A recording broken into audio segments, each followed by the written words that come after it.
Privet dogs, this is Isaac here, and welcome back to Isaac Reviews 2021. So, I saw Black Widow recently, and before it released, I was looking forward to it for my own reasons. Mainly since Natasha is one of the best Avengers to me, not only because she's basically tied with Wanda as the hottest Avenger, but I also like her personality and her character development throughout the movies she appeared in until she sacrificed herself in Endgame, leaving this film to complete her arc.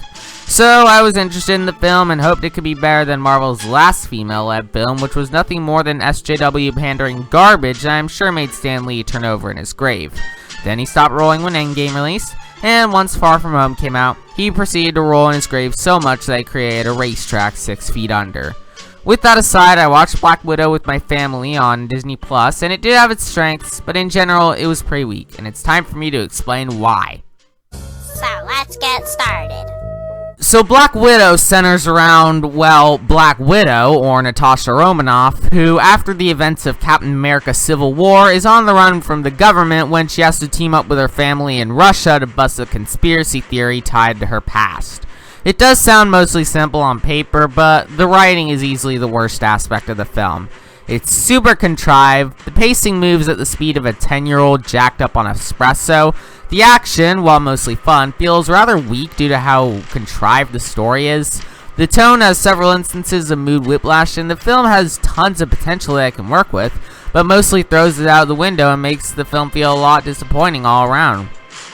Not to mention that outside of Natasha and the villain, General Dreykov, the other characters are mostly uninteresting, and the acting outside of Scarlett Johansson and Ray Winstone is pretty flat.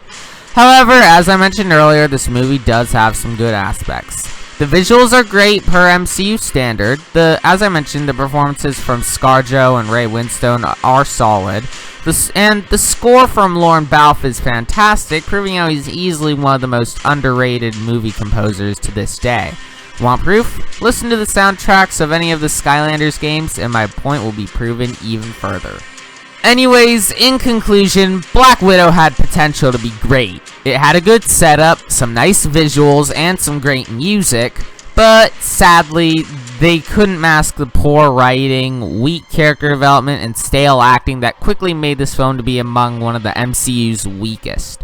Sure, the MCU has made much, much worse than this, but they've also made much, much better than this. And I wish it could have been better, because all it ended up as was a disappointment that I'm giving a 6 out of 10 rating. Join me next time for when we look at Space Jam: A New Legacy. The original Space Jam is somewhat a guilty pleasure of mine, so I'm looking forward to seeing this new one and what it has to offer. Well, anyways, that's all for this episode. Thanks for watching. Please subscribe if you're not already subscribed, and I'll see you all in the next video. Bye!